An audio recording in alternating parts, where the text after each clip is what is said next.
नमस्कार दोस्तों, स्वागत है आपका एपिसोड 2 में, जहां हम बात करने वाले हैं एक ऐसे विषय पर जिसे अक्सर लोग गलत समझ बैठते हैं, ब्रह्मचर्य। क्या सच में ब्रह्मचर्य का मतलब सिर्फ सेलिबेसी है? क्या केवल शारीरिक संयम ही ब्रह्मचर्य कहलाता है? और सबसे जरूरी सवाल, ब्रह्मचर्य खंडित कब होता है? इन सब बातों को आज हम बड़े सरल और साफ शब्दों में समझेंगे, बिना किसी भारी भरकम ज्ञान के, एकदम अपने दोस्त की तरह। तो चलिए आज का सफर शुरू करते हैं और जानते हैं कि ब्रह्मचर्य क्या है और क्या नहीं है। वीडियो पसंद आए तो लाइक और सब्सक्राइब करना मत भूलना। चलिए शुरू करते हैं। तो शुरू करें। सुनने से पहले प्रार्थना। अज्ञानतिमिरान्धस्य ज्ञानांजन शलाक्या चक्षुरुन्मीलित येन तस्मै श्री गुर्वे नमः। नारायण नमस्कृत्य नरं चैव नरोत्तमम् देवी सरस्वती व्यास ततो जयमुदीरयेत्। जब हम ब्रह्मचर्य शब्द को गहराई से समझते हैं तो वो सिर्फ एक बाहरी व्यवहार या शारीरिक संयम नहीं है, ये उससे कहीं ज्यादा है। ब्रह्मा का मतलब होता है आदर्श, शुद्ध, आध्यात्मिक, परमात्मा यानी हमारा परम ध्येय।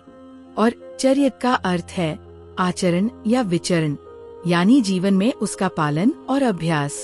तो ब्रह्मचर्य का असली अर्थ हुआ परमात्मा की ओर निरंतर आचरण करना, यानी अपने विचारों, भावनाओं और कर्मों को इतने शुद्ध और जागरूक बनाना कि हर पल हम अपने परम लक्ष्य ब्रह्मा की ओर बढ़ते रहें।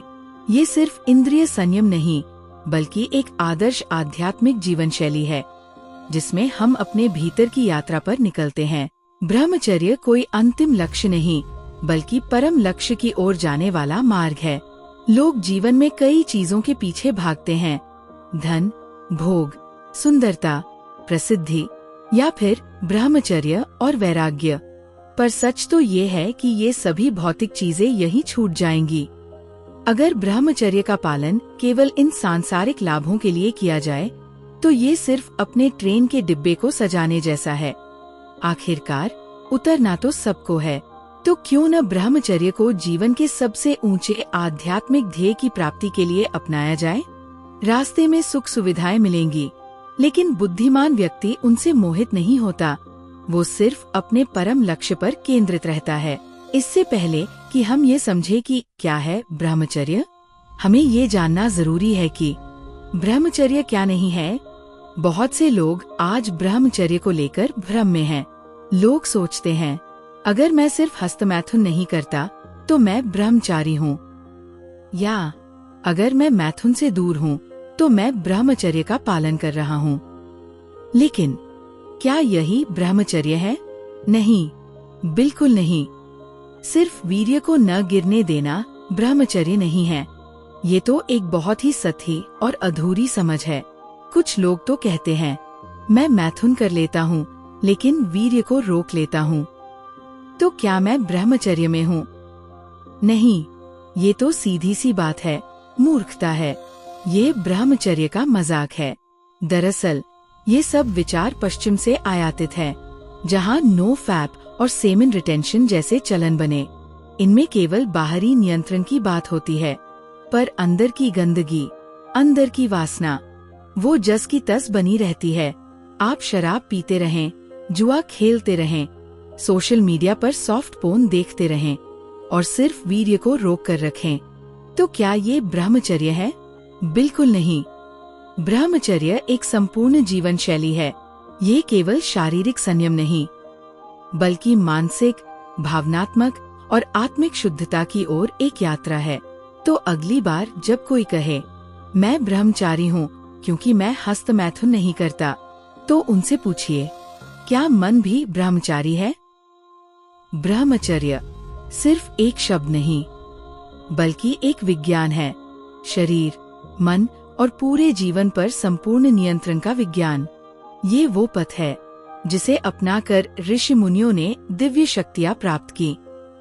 राजाओं ने अपने राज्य और इंद्रियों पर विजय पाई और साधकों ने जीवन के सर्वोच्च लक्ष्य को छू लिया। लेकिन आज ब्रह्मचर्य को लेकर कई भ्रम हैं। कोई सोचता है कि बस कामुकता से दूर रहना ही ब्रह्मचर्य है, कोई इसे सिर्फ शादी न करने से जोड़ देता है। हालांकि ये विचार बिल्कुल गलत नहीं है, क्योंकि व्यभिचार से तो ये 1000 गुना बेहतर है। इनसे कुछ लाभ भी जरूर होते हैं, परंतु इनसे ब्रह्मचर्य जैसे गहन और महान परिणामों की अपेक्षा नहीं की जा सकती। ब्रह्मचर्य कोई रुकावट नहीं, बल्कि ऊर्जा को साधने का माध्यम है। उस ऊर्जा को जो जीवन बदल सकती है, जो तुम्हें सामान्य से असाधारण बना सकती है।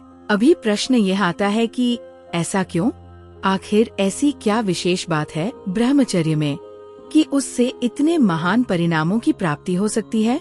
क्यों कहा गया है कि ब्रह्मचर्य ही वह आधार है जिससे साधक परम लक्ष्य की ओर अग्रसर होता है? इसका उत्तर खोजने के लिए हमें सबसे पहले इस भौतिक संसार को समझना होगा और साथ ही समझना होगा इसमें हमारे अस्तित्व का उद्देश्य क्या है। यदि आपने हमारी बॉस पुस्तक यानी कि बेसिक्स ऑफ सनातन संस्कृति यानी कि सनातन संस्कृति का मूल ज्ञान पढ़ी है, तो आपको भली भांति ज्ञात होगा हमें भगवान ने क्यों बनाया और बनाया भी तो इस दुख और मोह से भरे संसार में ही क्यों भेजा। लेकिन यदि आप भूल चुके हैं तो मैं आपको आग्रह करूंगा कि एक बार फिर से पढ़ें अध्याय 8 ब्रह्मांड का मूल ज्ञान, क्योंकि जब तक हम इस जगत और अपने जीवन के मूल उद्देश्य को नहीं समझते तब तक ब्रह्मचर्य की गहराई को भी नहीं समझ सकते। ब्रह्मचर्य सिर्फ एक नियम नहीं, ये तो ईश्वर से पुनः जुड़ने की कला है, एक ऐसा माध्यम जो हमें हमारे दैवीय स्वरूप की ओर ले जाता है। और यही समझ इस एपिसोड का आधार बनेगी। तो इस भौतिक संसार में हमारे अस्तित्व का जो सबसे बड़ा कारण है वो है हमारी इंद्रियों द्वारा इस प्रकृति को भोगने की तीव्र इच्छा। आँखें सुंदरता को देखना चाहती है, जीभ स्वाद को अनुभव करना चाहती है, कान मधुर संगीत सुनना चाहते हैं, नाक सुगंधित चीजों को सूंघना चाहती है। पर इन सब इच्छाओं में सबसे बलशाली है काम इच्छा। ये इच्छा नहीं बल्कि एक आकर्षण है, एक खिंचाव है जो संपूर्ण शरीर को संपूर्ण शरीर की ओर ले जाता है। इसीलिए इसे संभोग कहा गया है। संपूर्ण शरीर से किसी और संपूर्ण शरीर का उपभोग ये इंद्रिय सुखों में सबसे ऊंचा स्थान रखता है, यहाँ तक कि इसे स्वर्गीय सुख के समान कहा गया है और इसलिए इसका त्याग भी सबसे कठिन है। पर जीवन में कुछ बड़ा पाना है तो कुछ बड़ा छोड़ना भी पड़ता है। कुछ पाने के लिए कुछ खोना पड़ता है। ये कोई कहावत नहीं बल्कि एक शाश्वत सत्य है। तो ब्रह्मचर्य का रास्ता आसान नहीं है, पर यदि आप इसे समझ जाएं, तो यह जीवन को दिशा दे सकता है, ऊर्जा दे सकता है और आपको भोग से योग की ओर ले जा सकता है। आत्म जीवन में जितना बड़ा फल चाहिए होता है उतना ही बड़ा त्याग करना पड़ता है। ये अस्तित्व के सबसे मूलभूत नियमों में से एक है। दुनिया के सारे ऐश्वर्य, सारी सिद्धियाँ, चाहे वो भौतिक हो या आध्यात्मिक, उन्हें प्राप्त करने के लिए एक सबसे बड़े भोग का त्याग अनिवार्य है और उस भोग का नाम है कामिच्छा। कामिच्छा से बड़ा कोई भोग नहीं और उसके त्याग से बड़ा कोई साधन नहीं। इसीलिए ब्रह्मचर्य को जीवन का मूल मंत्र कहा गया है। ऋषि मुनि, संत, तपस्वी सभी इसकी महिमा गाते थकते नहीं। किसी भी विद्यार्थी को विद्यादान से पहले ब्रह्मचर्य का संकल्प दिलाया जाता था और आज हम भी वही करेंगे। आज के इस एपिसोड में हम 4 बातें समझेंगे। पहला, ब्रह्मचर्य क्या है। दूसरा, ब्रह्मचर्य क्यों करें। तीसरा, ब्रह्मचर्य कैसे करें। चौथा और अंत में आप ब्रह्मचर्य का संकल्प लेंगे। ब्रह्मचर्य को समझने की शुरुआत होती है हमारे शरीर को समझने से। हमारा शरीर बना है 5 तत्वों से, धरती, जल, वायु, अग्नि और आकाश। और अगर आधुनिक भाषा में कहें, प्रोटीन, विटामिन, मिनरल्स, फाइबर और कार्बोहाइड्रेट्स। लेकिन एक सवाल उठता है, इन सब में से वो कौन सी चीज है जिसके चले जाने पर डॉक्टर कह देते हैं अब यह शरीर मृत है। न धरती निकली, न प्रोटीन गया, न विटामिन कम हुआ। तो क्या गया? वो गया प्राण, वो गया वह सूक्ष्मतम ऊर्जा जिसे समझे बिना ब्रह्मचर्य को समझना ही असंभव है। तो आज हमने जाना ब्रह्मचर्य क्या है, क्या नहीं है, क्यों इसका पालन आवश्यक है और इसे जीवन में कैसे उतारा जाए।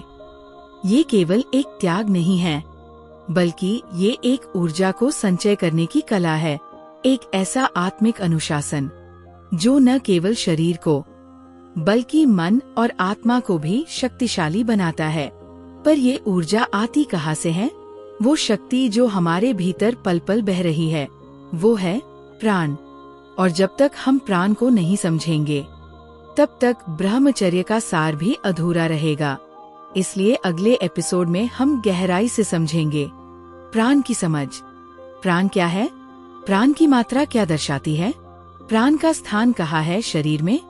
और कैसे यही प्राण हमारी चेतना का मूल स्रोत है। तो जुड़िए हमारे अगले एपिसोड में, जहां हम जानेंगे ब्रह्मचर्य का ऊर्जा स्रोत प्राण को। अगर ये एपिसोड ज्ञानवर्धक लगा हो तो लाइक करें, शेयर करें और चैनल को सब्सक्राइब करना न भूलें। मिलते हैं अगले भाग में। जय ब्रह्मचर्य।